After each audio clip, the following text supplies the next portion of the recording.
in politics making a difference. You go from Condoleezza Rice, from Elijah Ransom Kuti, to even Joyce Banda and even Ellen Sirleaf Johnson of Liberia.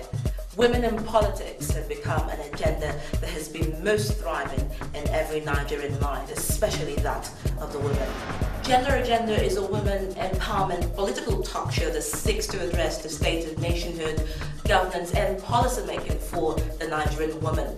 It seeks to look at the ambiguity in gender affiliation, especially with political parties, and the representation of the Nigerian woman for and in politics. And this is Gender Agenda.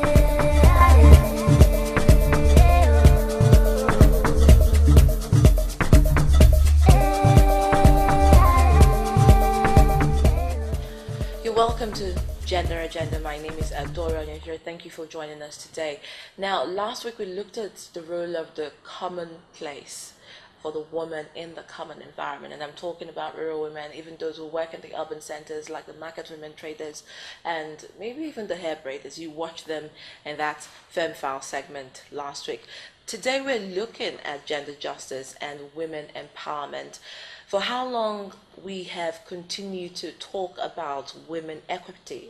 Well, men say equality is far from the line, so let's look at equity. But then what exactly is the term equity and equality with regards to women participation in politics? I'm talking about one woman who knows it better than anybody else, at least from Oxfam's perspective. She's the country's director. I'm going to be talking to the Oxfam country director. Her name is Dr. Chichi Nagolo Okoye. She's here with me to look at that subject and then see how we can also find out how programs from Oxfam has really helped in educating and perhaps also creating the orientation platform for women to get involved in politics. You're welcome, Dr. Chichi. Thank you very much. It's great to have you. Thank you for having me. It's really great to have you. Now, I know that Oxfam is made up of 17, there's a confederation of 17 organizations across 90-something countries.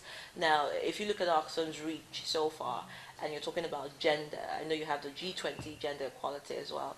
What exactly is Oxfam's role when you're talking about women empowerment and their role in politics?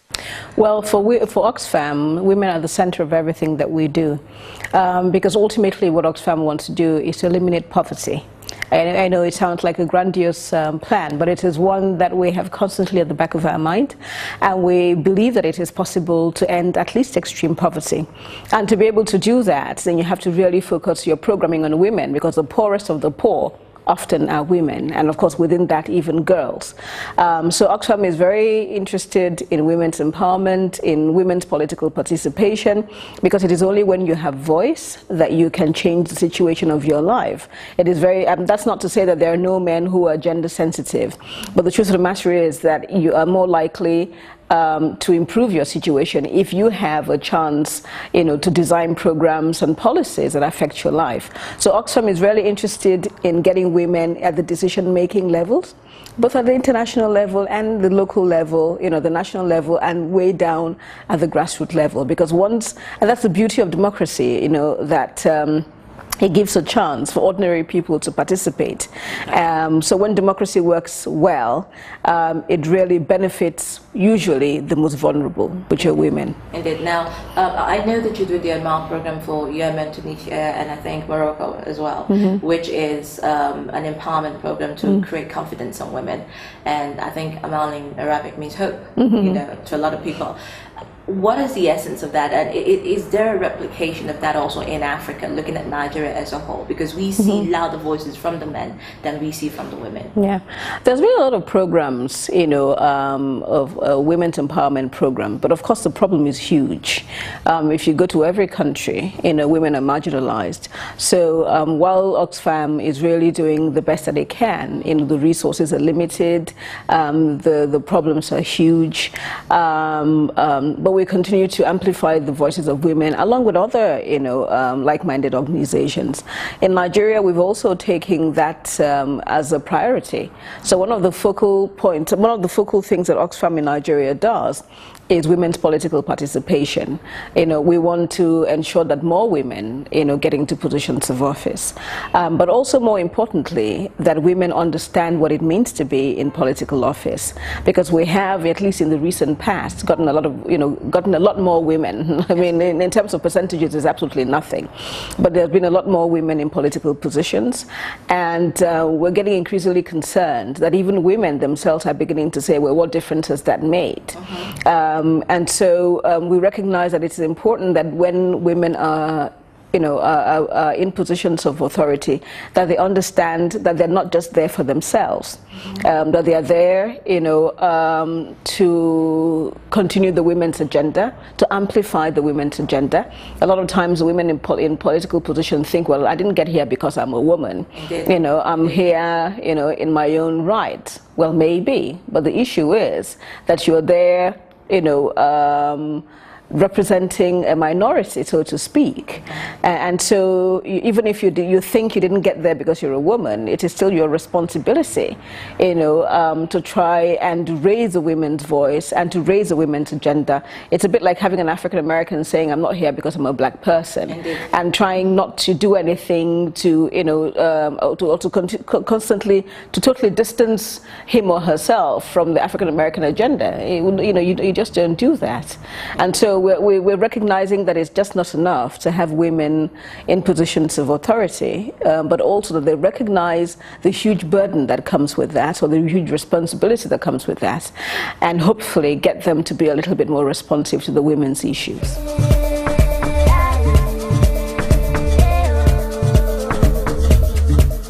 I am Senator Grace Folashade Bent, CON, a female political activist, a woman that believes that no nation can thrive economically, socio-culturally, and politically without the very involvement of female politicians in actual decision-making process and in the parliament. And when I talk about women, I'm talking about sound, articulate, credible women who are there waiting outside to be brought on board. I am therefore endorsing the unequivocally the involvement and the participation of female politicians in actual decision-making process in this country.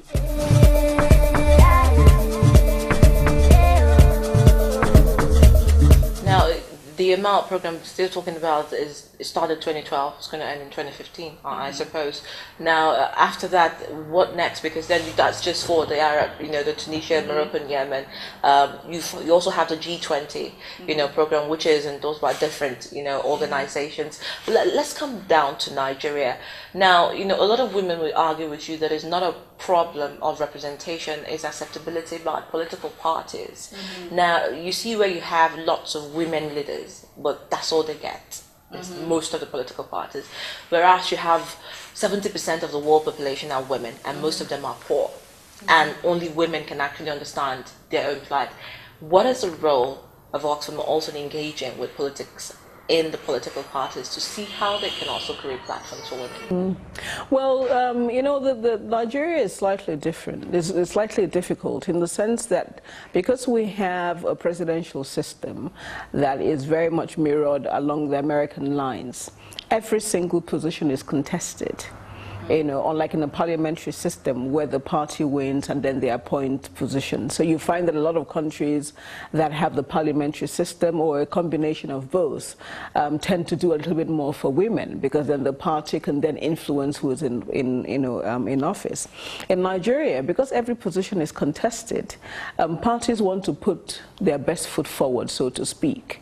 And so a lot of them don't feel that women will win for them, because a lot of what they want to do are really not democratic, and a lot of women are unwilling to participate in the political process or to do the things to do the needful in order for the party to win. So a lot of parties will say to you, it's not that we don't want women or we don't think women can do the job. They just can't win because they're not ready to do everything that needs to be done.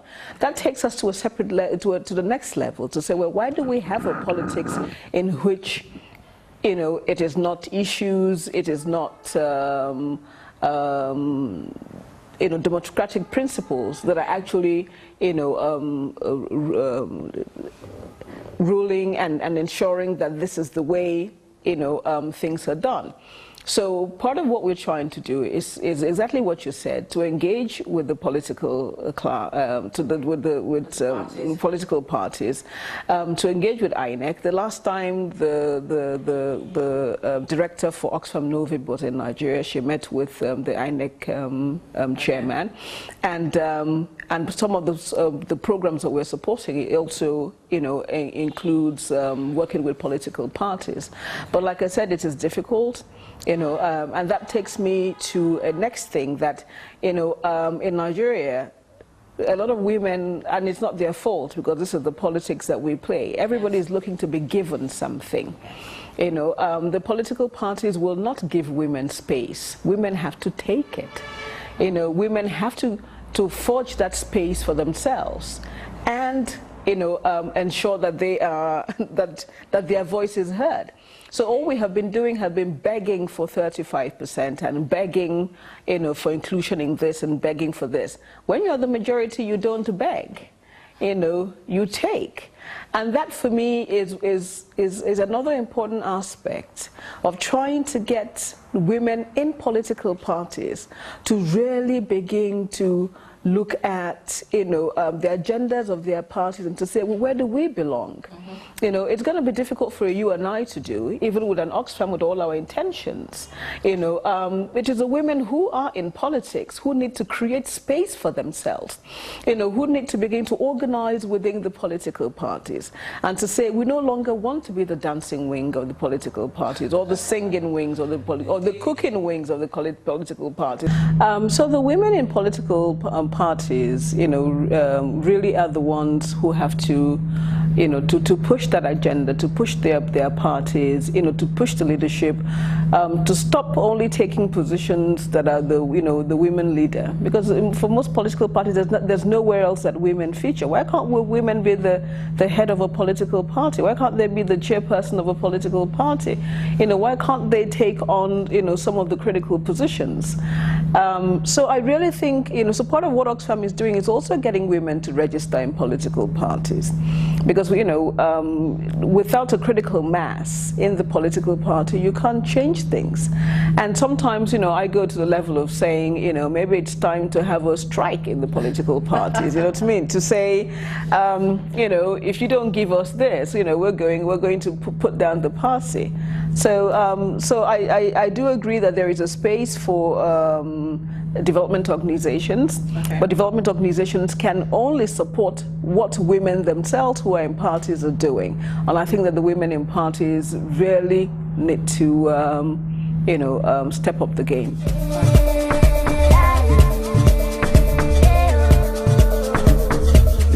All right, now talking about gender justice, I know that India is one classic case when we look at women's parity in governance. Rwanda's done very well. Rwanda's done very well, but India is still up and coming. We've seen a series of domestic violence against women in India, and beg your pardon, a lot of the argument resonates that perhaps if more women were given the chance to actually doctor their own needs within the purview of power and perhaps politics, it would be better. I think only 10% of women are in that part of the world. And then you look at, I think you remember the 25th April, Tunisian women went to the parliament and they held a protest and said, it's time we took our lives into our hands. It's time we got more representation.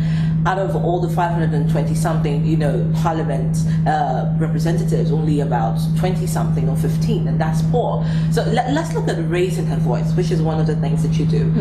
What other way, what other medium? Because you're looking at the rural woman who is at the end of all of this. How can they get involved in governance? Because it is to them who the power really is important to. The beauty of the Nigerian system is that we have a local government, we have a state, and then we have the federal. Usually all attention is at the federal level, which even if it changes will make very little will change in the lives of the ordinary people who are at the community level. So one of the things that we're trying to do is, educating, voter education, political education at the grassroots level. And that needs to be done more. The National Orientation Agency really needs to go down. Yes, that's their mandate. They need to go to communities. They need to help communities form, groups, youth groups, women groups, and really begin to educate them.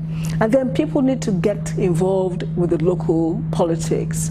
People really need to begin to engage with their local government. And that, for me, is one of the reasons I'm quite saddened by how the local governments have been pretty much pulverized. The local government in Nigeria really have become just an appendices of the state government. Yes. And there's no structure, there's so much changes. Today there's a chairman, tomorrow is a caretaker committee, the next time it's something else. And so that level of governance where you really have people living in, which will be the most functional, and the most structured, is unfortunately the most dysfunctional, and the least likely to meet the needs of people. So I think that one of the things that we need to do is to pay more attention to that level of government, to really begin to increase the voices of women at that level. And I know that a lot of development organizations are doing it. Oxfam is doing it, CY is doing it, the Ford Foundation. A lot of people are supporting programs, to educate people at the grassroots level and to help them understand democracy and begin to participate a lot more in it. We also have to recognize, of course, that we come from a military history, and that has a major impact on the way people see governance. We still see governance as not, of the people, but something that the people have to serve the government, as opposed to the government serving the people. So there's a lot of work to be done to demilitarize the Nigerian mind. Even in a democratic setting. Yes, and unfortunately, the kind of democracy that we have in Nigeria has also continued to promote that type of thinking. So you have, a democratic government that is almost like an autocratic democracy. Once you ascend into a position of authority, you become an overlord, and people begin to bow and there is no, and of course, because you're the one who's benefiting from it, you're not saying, well, this is not what democracy is meant to be. You're not trying to change it, but you find that as soon as you leave office, or you fall out of favor with the power structures, you automatically become like the rest of us, and then you begin to look for a voice, and then you begin to hope that the judiciary works a little better than it did. But when you were there, you didn't do anything. So one of the things that I try, both on a personal basis and from my work, to do is to say, if this country functions, we all benefit. We all ultimately benefit, because you can't always be on the good side. You never know, because even sometimes when you didn't do anything, you suddenly find out that you've lost, that you've lost ground, or you've lost favor. It only takes one little gossip here and one little gossip here, whether it is true or not, for you to lose favor. Why would you want to function in a system that in which you and your progress in Nigeria depends on whose ass you're licking, pardon my French. We really need a system that functions so that every single person, whether you're in power or you're not in power, can enjoy your life without having to pander to one thing or the other.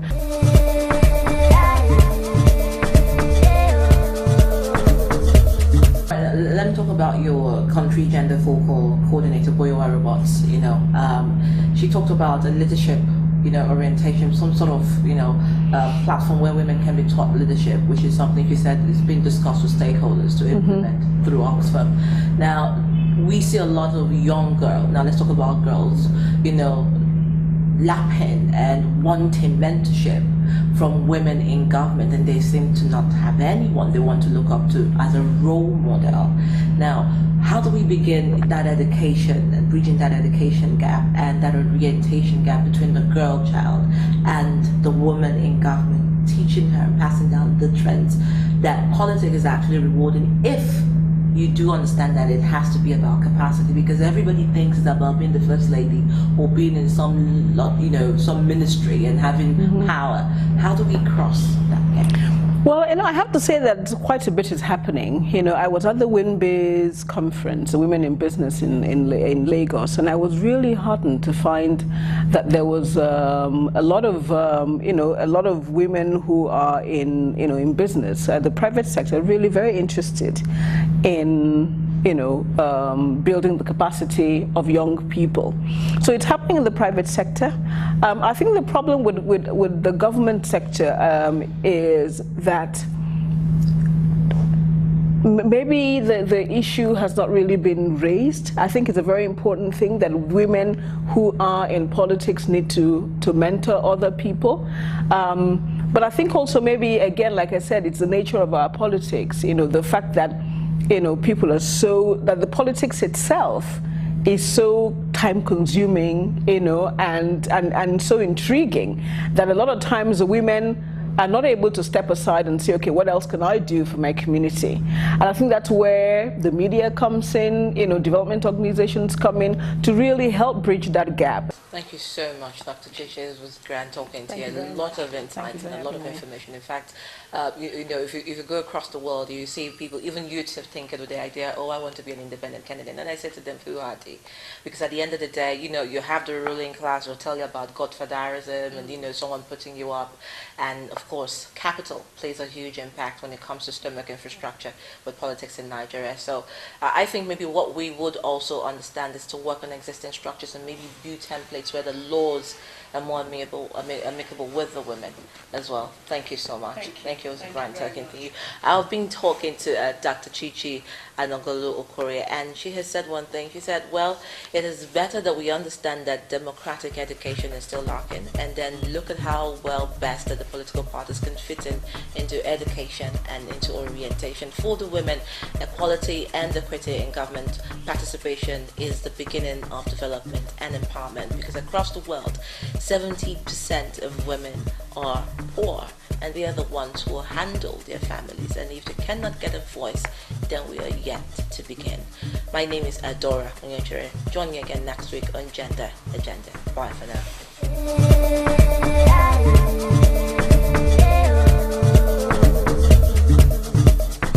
I believe that women should be enabled to play their full part in all sectors of our endeavor, in politics, in the private sector, in management, and every area of our human endeavor. The women should be encouraged to play their full part.